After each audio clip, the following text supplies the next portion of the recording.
नमस्कार। आज एउटा सानो जानकारी लिएर आएको छु हजुरहरूको अगाडि एसआरको विषय लिएर र जसमा हाम्रो धेरै व्यक्तिहरू छन् जसले भोटर लिस्टमा नाम उठाउनको लागि उहाँलाई समस्या भइरहेको छ। ती सबै व्यक्तिहरूले जुन आउँदो यो एसआर जुन तपाईँको 22 नोभेम्बरदेखि आरम्भ हुन गइरहेको छ त्यसमा उहाँहरूले के गर्नुपर्ने त्यो विषय लिएर आज हामी तपाईँलाई जानकारी गराउन चाहन्छु।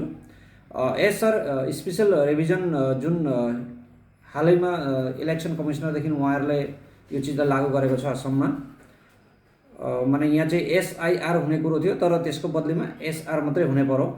र त्यसको स्टार्टिङ जुन डेट छ त्यो 22 नोभेम्बरदेखि हुनेछ र 20 डिसेम्बर तक हुनेछ। त्यसमा तपाईहरुको जुन बिएलओहरू छ वा बिएलए जस्तो कुनै पोलिटिकल पार्टीहरूले पनि आफ्नो आफ्नो माने बुथ लेभल एजेन्टहरू नियुक्त गरेका छन् र बुथ लेभल अफिसर र बुथ लेभल एजेन्टहरू साथमा तपाईहरुको घर घरमा आउनेछन्। तपाईहरुको घर घरमा आएर उहाँहरूले माने फर्म नम्बर 6, 7, 8 यो फर्महरू उहाँहरूले फिलअप गर्नेछन्। फर्म नम्बर 6 मा के हुन्छ भने तपाईको घरमा यदि कोही भोटर लिस्टमा नाम हाल्नलाई छुटेको छ जसको वर्ष 1 जनवरी 2026 मा अगर 18 वर्ष पुग्नेछ उहाँहरूले आफ्नो नाम भोटर लिस्टमा अन्तर्भुक्त गर्न सक्नुहुनेछ। यसमा अर्को कुरो के छ भने जति पनि हाम्रो डी भोटर्सहरू छन्, डी भोटर्सहरू लागेको व्यक्तिहरूको छोराछोरी होस् या उहाँको परिवारहरूले आफ्नो नाम उठाउन सकेको छैन तर यो प्रक्रियामा उहाँहरूले त्यो कामहरू गर्न सक्नुहुन्छ किनकि हालैमा असम सरकारले गोर्खाहरूलाई डी लाग्दैन भनेर उहाँले एउटा डिक्लेरेसन गर्नुभएको छ र त्यो गरिसके पछाडि जुन त्यसको एउटा ड्राफ्ट एउटा पब्लिस हुन्छ 27 डिसेम्बरको दिन। 27 डिसेम्बरमा जब ड्राफ्ट पब्लिस हुन्छ त्यहाँ तपाईहरुले चेक गर्नुपर्छ जे तपाईहरुले जुन दिएको जुन डिटेल्सहरू छ तपाईको नाम होस् या तपाईको घरको अरू माने गार्जियनको नाम, पिताजीको नाम या आमाको नामहरुमा केही भुल भएको छ कि क्या हो, केही करेक्सन गर्नुपर्ने छ त्यस्तो प्रक्रियामा चाहिँ त्यसको जुन डेट छ क्लेम र अब्जेक्सनको डेट चाहिँ 27 तारिखदेखि लिएर 22 जनवरी 2026 तक हुनेछ। माने 27 डिसेम्बरदेखि लिएर 22 जनवरी 2026 तक तपाईहरुले त्यो क्लेम एन्ड अब्जेक्सन माने त्यसमा करेक्सन गर्न सक्नुहुनेछ तिनै बिएलओहरू थ्रुदेखि। र त्यसको पछाडि जुन फाइनल जुन लिस्ट हुन्छ भोटर लिस्ट त्यो 10 फेब्रुअरीमा निस्किनेछ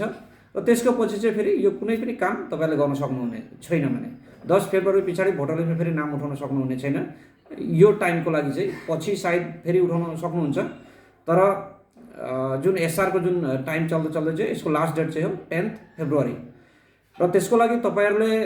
को घरमा जब बिएलओहरू आउँछन् तपाईहरुले आफ्नो जति पनि डकुमेन्ट्सहरू उहाँलाई जे चाहिन्छ तपाईहरुसँग जे डकुमेन्ट्स छ विशेष गरी आइडी प्रुफ, एड्रेस प्रुफहरू कागजहरू राख्नु पर्यो। फोटो उहाँहरूले भन्दैछ तपाईको हातमा पासपोर्ट साइज अलि ठुलो साइजको पासपोर्ट साइज फोटोहरू पनि तपाईले रेडी गरेर राख्नु पर्यो र जो व्यक्तिहरू घरमा छैन ती व्यक्तिहरू चाहिँ स्पेशली घरमा हुनुपर्छ किनकि त्यो उहाँहरूले चेकिङको लागि आएको हुन्छ किनकि धेरै व्यक्तिहरू छन् जसको नामहरू भोटर लिस्टमा छ तर मान्छे घरमा छैन वा धेरै मृत व्यक्तिहरू छन् जसको नामहरू अहिले पनि भोटर लिस्टमा पढिरहेको छ। त्यो नामहरू कसरी कटाउन सकिन्छ वा जेन्युन भोटर लिस्टहरू चेक गर्नको लागि यो जुन प्रक्रिया चलिरहेको छ र जो व्यक्तिहरू बाहिर हुनुहुन्छ आफ्नो कर्मको लागि बाहिर हुनुहुन्छ वा कहीँ हुनुहुन्छ उहाँहरू पनि सायद यो जुन प्रक्रिया चल्दाखेरि उहाँहरू घरमा आएर उपस्थित हुनु माने पर्छ भन्ने कुरा हामीले इतिमধ্যে हामीले गम पाएका छौँ र त्यसको पछि अगर तपाईलाई केही पनि जानकारी जरुरी छ वा केही पनि अप्ठ्यारो परेको छ त्यसमा हामी गोर्खा छात्रसँग तपाईहरु जोगाजोग गर्न सक्नुहुनेछ र हामी आशा गर्छु यो जुन प्रक्रिया चलिरहेको छ यसमा तपाईहरुले माने राम्ररी यो चीजलाई जुन बिएलओहरूलाई साथ दिएर आफ्नो जति पनि भोटर लिस्टको जुन समस्याहरू छ त्यो समाधान गर्न सक्नुहुन्छ भन्ने